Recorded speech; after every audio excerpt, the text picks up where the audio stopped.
qui me l'a dit très clairement, et alors on a échangé. Je lui ai dit moi aussi que j'étais dans l'église protestante unie. Voilà, donc ça s'est trouvé comme ça. Mais dire, pour répondre à ta question directe, je pense que je ne sais pas. Je crois que le témoignage de la visite, c'est comme ça. Enfin, moi, je le ressens comme ça et je ne me sentirais pas d'être inclusif dans le propos d'une visite, dans le sens de plus approfondir le côté religieux, d'autant plus que Jeanne Mave le déconseille, ou même le proscrit.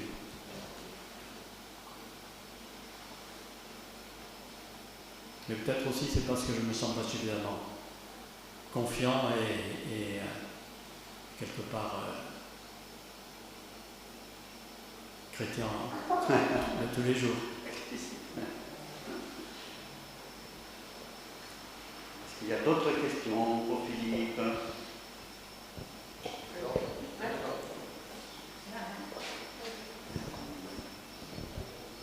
Je voudrais reprendre simplement ce que vous avez dit à la fin de votre exposé. Est-ce qu'il faut vraiment opposer le cure et le care? Et bon, là, je peux parler d'une expérience. Je suis infirmière. J'ai formé des infirmières pendant des années parce que, bon, je travaillais à la Timone aussi, justement. Et bon, mon mari est tombé malade et je l'ai soigné à la maison. Il est mort à la maison. Et bon, je pense que concernant le care, je crois qu'on a vécu quelque chose qui était de l'ordre de l'amour profond. C'est-à-dire qu'il a été vraiment entouré et on en a.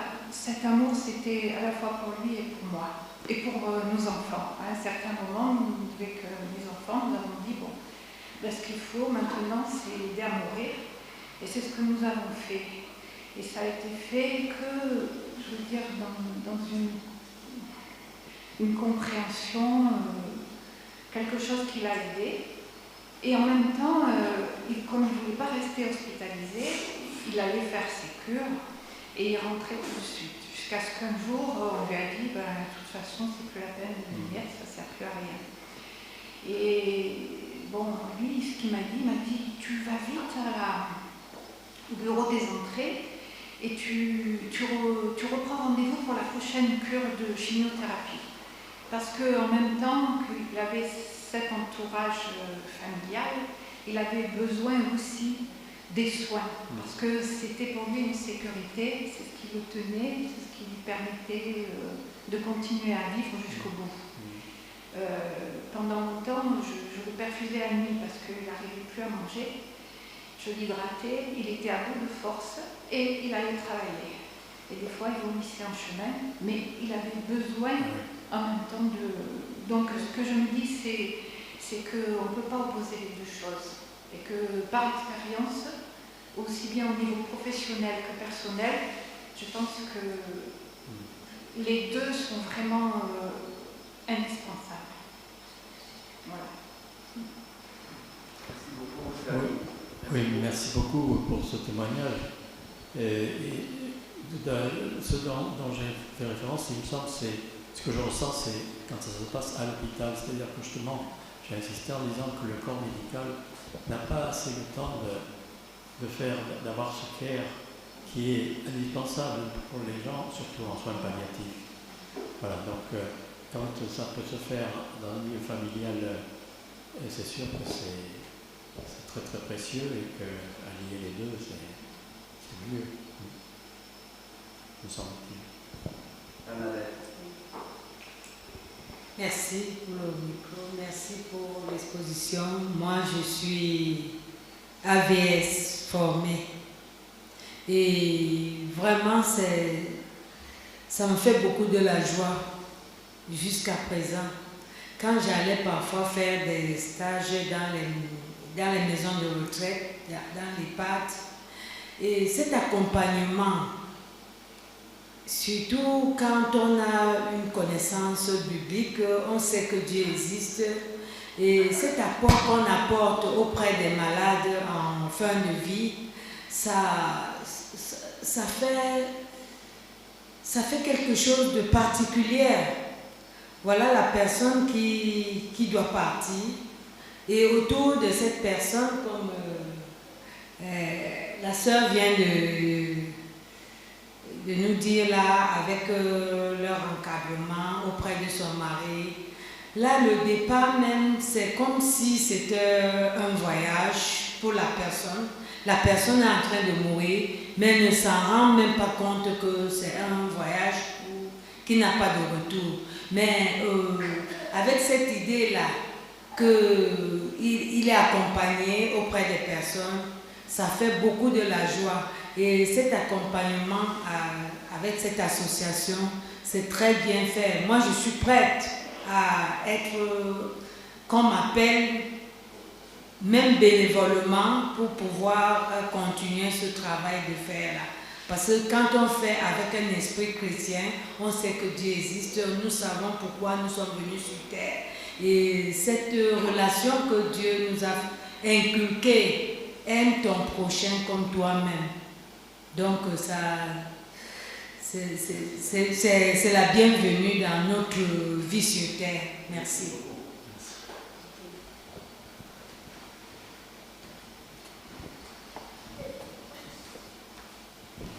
Merci à tout le monde. Merci à Philippe surtout. Un grand merci à toi, vraiment.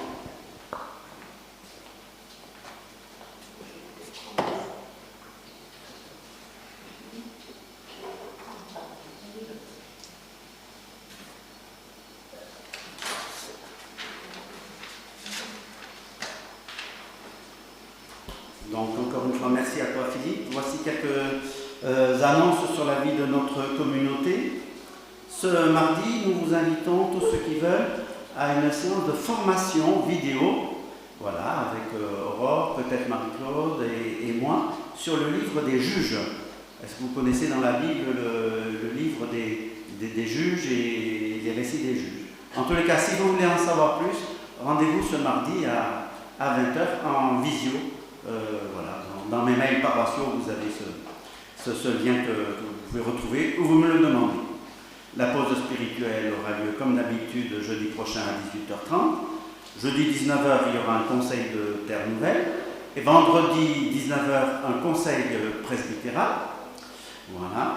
Et la prochaine rencontre interreligieuse de dialogue musulman et chrétien, c'est le vendredi 25 février. Et à la dernière réunion, nous avons décidé de comparer nos récits mutuels entre le Coran et la Bible sur le livre de Jonas, sur le récit de Jonas. Donc déjà, replongeons-nous dans l'histoire de Jonas avant le 25 février et ça sera une lecture comparée.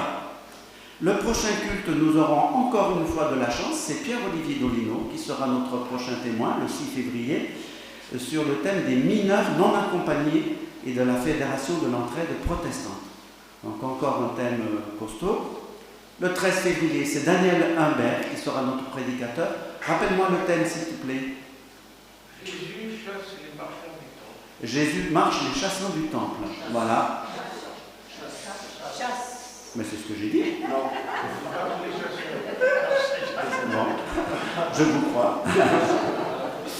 Le vendredi 20 février, donc nous accueillerons dans l'église protestante unique Clarisse, voilà, une jeune de 20 ans que nous accompagnons pas mal, surtout Aurore et moi. Et le 27 février, voilà, ça nous fait plusieurs dates de repère, l'assemblée générale de notre paroisse, et probablement le 27 février, il y aura des scouts qui participeront, non pas à l'assemblée générale, mais au culte qui précède.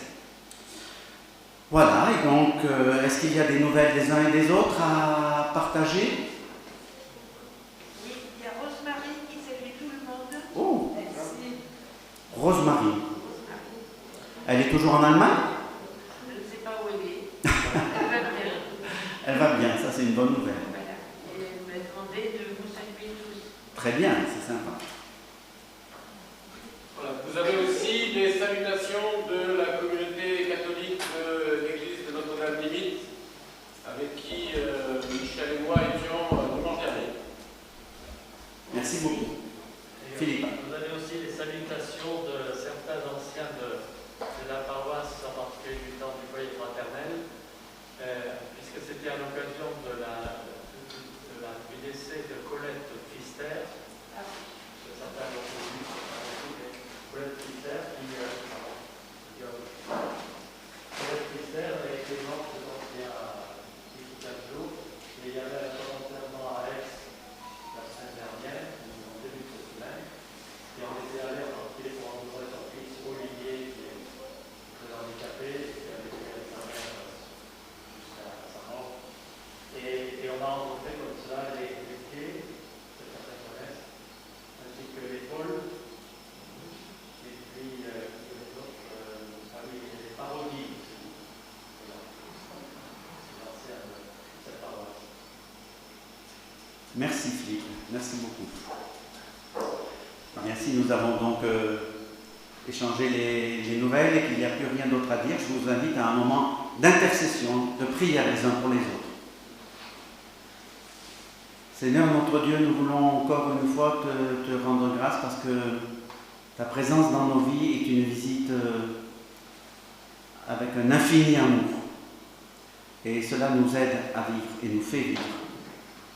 Nous te prions pour tous ceux qui ont besoin de ta visite ou en tous les cas qui ont besoin de notre visite ou tous ceux qui ont besoin d'être secourus et aidés. Ils sont infiniment nombreux. Nous n'avons pas la force, Seigneur, de faire ce que nous aimerions faire auprès de tout le monde et de chacun. Mais donne-nous quand même d'être témoins, d'être acteurs d'évangile, d'amour, d'humanité. Nous te prions pour la mission de l'Église, partout où elle est, lorsqu'elle annonce l'Évangile et qu'elle rend ce service aussi d'amour, lorsqu'elle secourt son prochain, qu'elle rend aussi ce service d'amour.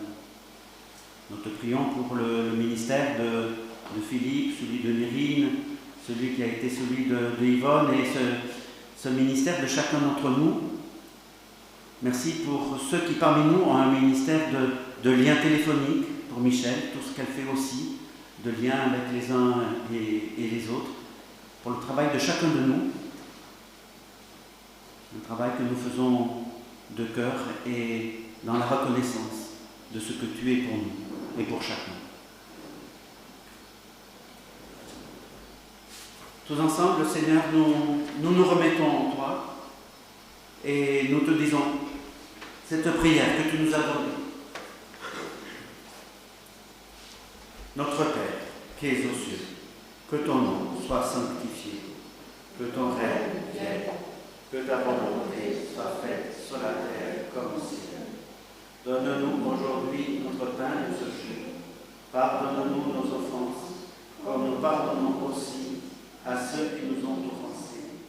Et ne nous laisse pas entrer en tentation, mais délivre-nous du mal, car c'est à toi qu'appartiennent le règne, la puissance et la gloire, au siècle des siècles. Amen. Frères et sœurs, je vous invite à vous lever pour l'exhortation et la bénédiction.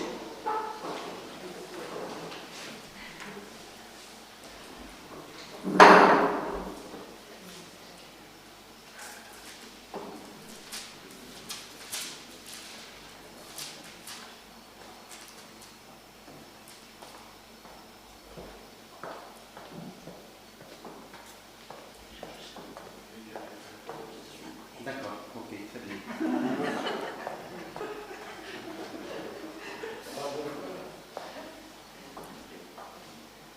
Frères et sœurs, vous faites partie du peuple de Dieu. Dieu vous a choisi, il vous aime.